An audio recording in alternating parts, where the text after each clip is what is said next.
My home practice. We seemed to click and work together fine. He said he wanted to work through some trauma he'd experienced when he was physically attacked by a previous psychologist. Hearing about terrible psychologists always riles me up, so I was immediately on his side. When I talked with my supervisor about the case a week later, she asked me his full name, which never happened, so I was weirded out immediately. She googled the name then and there and wordlessly handed me her iPad. It was full of news articles about this client and his attacks on psychologists in my local area. I obviously did not see him again, but I was nervous for ages because he knew where I lived. A very sweet, mostly blind teenager who was going through his first psychotic break and had a love of martial arts, taekwondo. If I remember correctly, was really good at it. He couldn't see and would practice kicks. And at one point, accidentally kicked one of the reinforced shatterproof windows in the quiet room, think padded room without the padding. Turns out they were shatter resistant. He destroyed it with that kick. Why those particular details? Because he would practice his kicks everywhere. Was mostly blind. And the one time he flipped up to practice one and I was walking around the corner. It came literal centimeters from my face. And I felt the impact of it against the air. Like a physical force bashing into my face. Sweetest kid in the world. He would have been horrified if it had connected. Because things would have broken. A lot of things. He also grabbed my arm once in a suddenly firm grasp and asked if I wanted to do taekwondo with him. No, I did not. Not me, but a friend, who is the patient, has what's described as treatment-resistant psychosis. She's not a scary person at all. In fact, she's really sweet and caring. But she hears voices that tell her that her parents and little brother will be raped and tortured if she doesn't follow what they say. Sometimes the voices convince her that staff members at the psychiatric intensive care unit she's on are working for the government and trying to run experiments on her and put bugs under her skin. So her voices will tell her to attack staff members. Not super often. But it happens. Whenever it does. She feels terrible afterwards and will cry for hours on end and beg for forgiveness. One of her voices also makes her do her ritual, in which she strips down completely naked. And sometimes eats her own sheet. She herself is not a scary person. Psychosis itself is such a scary and heartbreaking illness. Because she's not a violent person and has tons of compassion and empathy for others. Psychotic does not equal psycho or sociopath. I'm a therapist. But not a psychologist, if that matters. I used to work in a facility for kids and adolescents with pretty intense behavioral issues. Even when a client was aggressive, I was usually able to de-escalate them and I generally didn't feel unsafe. In fact, most of the time I was concerned about their safety during outbursts. With one exception, I had a client that was pretty strong and prone to intense tantruming. This client was acting in a way that was unsafe, had a plan to seriously hurt another resident I think, so I had to put them on restriction, within staff eyesight at all times. Their response was to run up to me and attempt to choke me. Luckily the staff got there in time and prevented this kid from seriously hurting me. On another occasion, this same client also took apart their curtain rod in their bedroom and swung it at my head. I dodged in time. Oddly enough, this client and I had a pretty good relationship the other 99% of the time and I generally enjoyed working with them. Once when I was a medical student I was asked to see a patient in the psychiatric unit of the emergency room. I walked in with my short white coat and clipboard and asked the guy what brought him in today and what was wrong. He looked me dead in the eyes with foamy saliva dribbling from the corner of his mouth and a strange smell in the air and said, "The devil told me to heal you and heal myself." He was sweaty and his eyes were bloodshot and his woofer beater had dark red-brown stains on it. The door was behind him and I wasn't sure I could make it there before something bad happened. No idea if he had a weapon on him. Was afraid of calling loudly for help. I was in a quiet corner of the ER and I felt like I would have had to yell to get attention and I didn't want to startle him. I stayed there for a half hour and asked him more questions. Slipped out when he started to look sleepy. Not a psych, but my dad is a retired forensic one. He's got far too many stories, but his first ever murder case decades ago as a noob was a rough one. It involved a guy who kept asking this girl out. She made it clear numerous times that she wasn't interested. But the guy wasn't having it and just kept harassing her. Finally, one day he followed her home where he stabbed her parents and the family dog to death. I don't really want to hear about any of his other cases. Clinical psychologist in training here. I've never been afraid. But my friend had a client once who made her extremely uncomfortable. Without revealing any information that could break confidentiality. I will say that he had issues with masturbating too much, and not doing much else. And at one point asked my friend if they could watch porn together in the next session so he could show her what he does. At another time, he talked about his masturbation habits while touching his big dick through his pants a bit. Totally inappropriate behavior. Obviously, this client had lots of other issues. But when these things came up, her supervisor took her off the case because it wasn't suitable for training and my friend didn't feel safe. A 9-year-old I used to teach in lockdown special education mistook my assistant's move towards me as aggressive and attempted to hill her with a desk. I wasn't scared for myself. Definitely scared for both the boy, a real sweetheart who just got triggered, and the assistant, total itch to me and the kids. Everything turned out okay. I hurried the boy off to his therapist and the assistant quit immediately and we went back to a normalish classroom. Not a psychologist, but I work at a psych hospital. Your first experience with a patient attempting to seriously injure or kill you is always frightening. But most of the time, at least at my workplace, it's more heartbreaking than scary. Not a psychologist, but saw a breakdown in my ex that scared me senseless. He had just started meds and the meds reacted horribly with him for whatever reason. He mostly had hallucinations. But sometimes he'd black out and do activities and not remember them. He would call me screaming at 3 AM and he didn't remember a second of it. Any of it. He had hallucinations before. But they got increasingly dangerous with these meds. In particular, I think of one instance. While on the phone during an episode, he said, "I boiled some water." I asked why. As it was 3 AM. And he replied eerily calmly, "They told me I have to stick my hand in here." It was absolutely terrifying. I finally begged him to go to the hospital that following morning to ask for a medication change and he begrudgingly obliged. While he was there, he started throwing up blood and had to get his stomach pumped. Turns out, in one of his blackouts, he swallowed his entire bottle of medication. Not a psychiatrist or psychologist. RN on acute psych unit. I've had a few. But one that really stands out was a young and rather built fella. Perfect example of a sociopath. Charming when he wanted something. Zero capacity for empathy. Lack of remorse. Very manipulative. If you've seen the movie American Psycho, he nailed the role of Patrick Bateman. I won't give out too much information because I love my job and want to keep it. But no. Just very cold. And I've never seen such an evil and malicious smile. Had that grin on his face seconds before assaulting a staff member. I'm not a psychologist. But I have 2 psych degrees and have been in and out of psychiatric wards since my late teens. For 14 years I worked with adults with developmental disabilities. So, as you can imagine, I've seen my fair share of frightening behavior. But nothing scared me more than nannying for a 5-year-old boy with autism and a mood disorder. He had just been released from the hospital where he had stayed for a month to get acclimated to behavioral meds. But in the short 2 weeks I nannied for him, I feared for my life. He would kick, bite, scratch, hit, spit, come after me with knives, punch cars, scream loud enough for neighbors to think he was being abused, and destroyed his mother's picture-perfect apartment.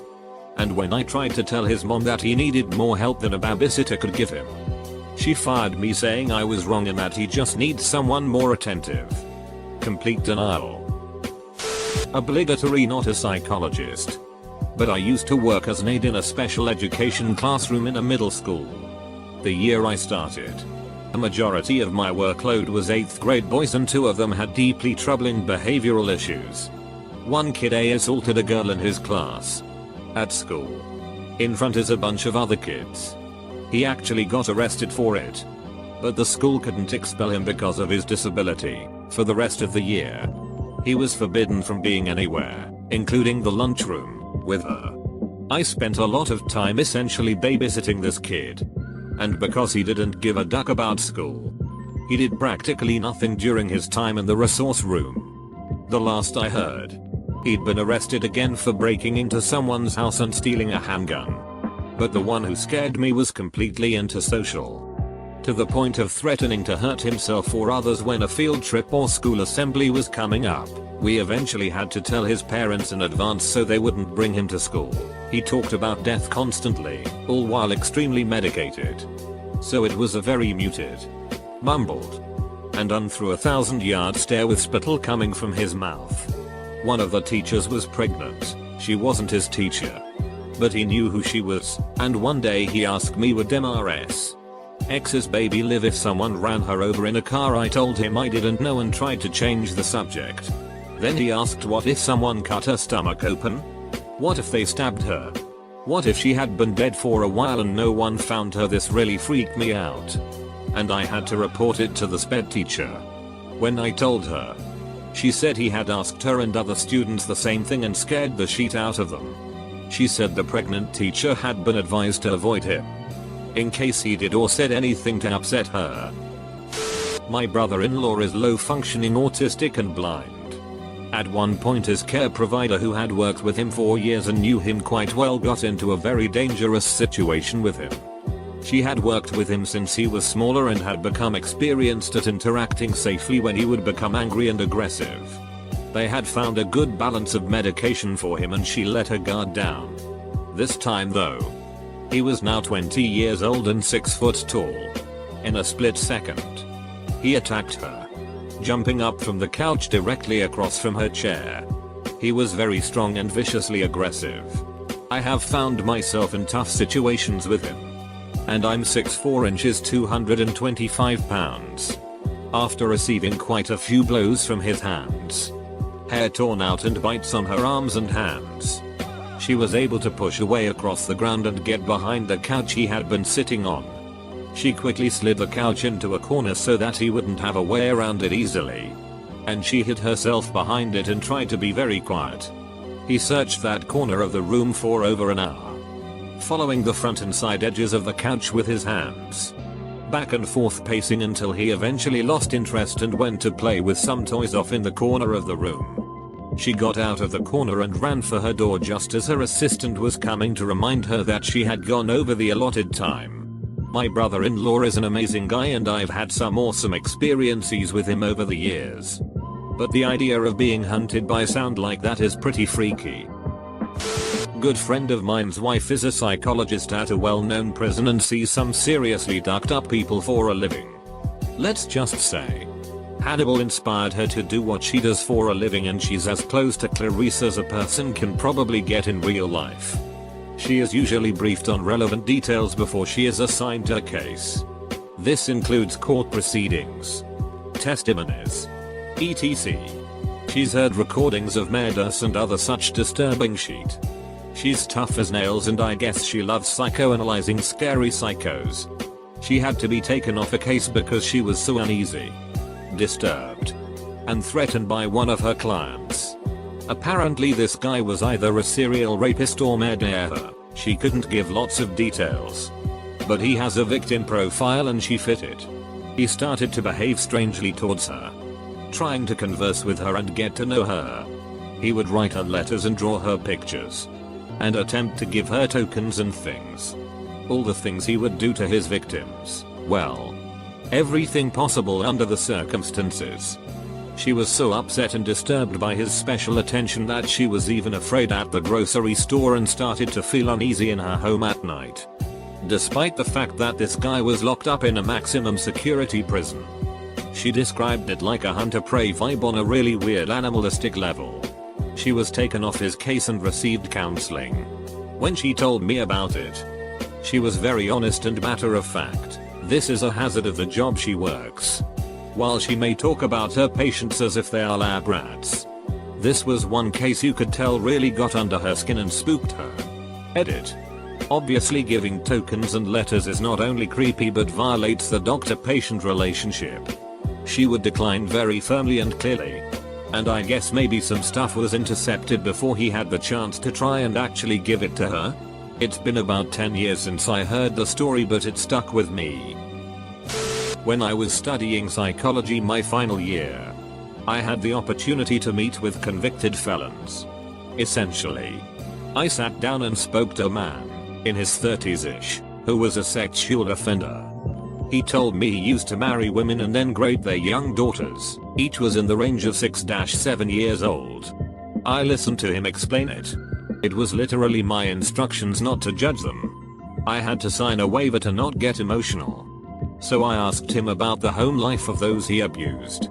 He'd say that some of the women he married had other children, and in one case there was an older sister who was 13. But he would never ever touch her. He'd drop her off at school, where he told me he was never into any of the children he saw, and take her to practice in friend's house. And while she was gone, he'd go back and grade her 6-year-old sister. He told me that it really isn't always about being attracted to prepubescent girls. It's about the dominance and power that come with having sex with them. He's being rehabilitated now though. Weird part was that I wasn't sure if he was acting remorseful. BC if he was, he is amazing at it. He was just very open to my questions and expressed regret, and I almost believed him. However, when I met a man who was convicted of child porn, his "I feel terrible"s were transparent and so full of shit it was disgusting. My professors warned me about manipulation, so that was easy to catch on to. But with the previous guy, he was either an impeccable liar and manipulator, or he genuinely wanted to get better. Crazy. Edit. Grammar mistake clarity. Not a psychologist, but I used to work in a psych ward as security. We had this huge guy with schizophrenia detained in 1S, which is the ward for those who have been legally determined to be unfit and are not allowed to leave. When I say huge, I mean he was like 6'5". Gigantic muscles, and he used to be an MMA fighter. Real nice guy when medicated, but when in psychosis, he was not someone you'd want to go toe to toe with. We would sometimes have to call police to help us deal with him. One officer would arrive, take a look at him and go nope and call for backup. So one day I was guarding the entrance to 1S. He was doing fairly okay, so he wasn't confined to his room and was allowed to walk around the supervised communal space. He puts down his magazine, goes into his room and then walks out naked. Dude walks up to me, stands about an inch away and looks down at me. I mean way down, as I'm only 5'3". He tells me he's leaving. I asked if he would like some shoes or a gown. He says no. He's leaving and I better step aside. So I did. You better believe I stepped the duck aside and let him walk out. I followed him at a safe distance through the psych ward, where everyone basically pinned themselves against the wall to get away, and out into the parking lot while on the call with the cops. I can't leave the grounds, so once he was off hospital property, I could only inform the police to which way he was running, which was down into a heavily populated downtown core. Not even 15 minutes later, he comes back and walks back into the lobby of the ward and asks for me. He wants shoes after all. Not a robe, but shoes. So I bring him shoes to prevent him from getting violent, and off he goes again as I repeat the process, following him to the edge of the grounds and calling the cops. Cops bring him back and put him into his secure room. However, once he is in there, they are not allowed to restrain past a certain point. So the whole security team assembles, which is me and about 5 men. They decide I'm to hold a leg as I'm small and legs are easier to restrain. So we go into the room in a triangle formation with me as the last to enter. He must have missed when I came in the door, because he started screaming that I was a shapeshifter and freaking out. It took us about 30 minutes of restraining him before he was medicated enough to calm down. Fast forward maybe 2 years later. I'm no longer security or live in the town. Lo and behold, It's been 2 years and I don't know anything about his current health status, so whatever. At one point our lines to the bar coincided, and I ended up standing next to him. He looked up at me, looked down and then looked back up and stared hard. I could tell he recognized me, but I could also tell that he was trying to figure out from where. The entire night I could see him lingering around me, staring with this befuddled expression on his face. I was a tad scared. Worked in a mental health facility for children for 6 months. Saddest 6 months of my life. Top 3 shocking things that happened were: 1. Severely schizophrenic 16-year-old teenage boy who was around 5 feet tall, 90 pounds, would get put into a straitjacket during one of his episodes. And he could physically take down the 6 feet 3 230 pounds male tech while being in a straitjacket. He would speak in voices that almost sounded demonic while doing it. It was horrifying. 2. Severely schizophrenic 17-year-old girl would hide in a corner, wait till her targeted worker would walk by, stick her hands down the front of her pants into her vag, grab a handful of period blood, and smack us across the face with the blood. She did this to me more than once and I had to go to the hospital more than once during work hours to get tested, especially when the blood would get close to our mouths and eyes. 3. Very sweet, but very non-verbal 13-year-old boy would masturbate. Constantly. Pants down. Pen 15 out. Masturbating. All day. All night. In front of everyone and anyone. He had elephantiasis of his pen 15 and part of one of his legs. So these events were not only disturbing and inappropriate. There was literally a practical problem with him taking his 1.5 foot long pen 15 out of his pants. It seriously took 2 people to pack it back in. And then he would drop his pants and take it out all over again. A few people had unpredictable anger and outbursts that could be scary at times. And once a husband brought a gun to a couple's therapy session and threatened to kill himself wife. Luckily we were able to calm the situation down. But things like that can end badly. And you always have to be aware of that possibility when emotions run high. Oh man, once I was psychotic, bipolar, in hospital and imagined my parents and little brother were there and I thought they came up an escalator into the hospital. Not real. And my dad was about to be beaten up by these guys. I attacked the nurse trying to get to them. Pushed her over. Tried to pull out my catheter. And ran around looking to save my dad with nurses trying to hold me down. I feel absolutely horrid looking back because I really hurt that nurse, and by the time I came to and wanted to apologize her shift had long ended and I never saw her again to say sorry. Not a psych, but I briefly worked at an inpatient psych hospital and during my training a support code was called because a woman who'd had abdominal surgery had ripped open the wound and stitches and was saying over and over, "I can die now. I can die now," as she reached inside of her wound. I lasted only a month, but never felt fear like I did there.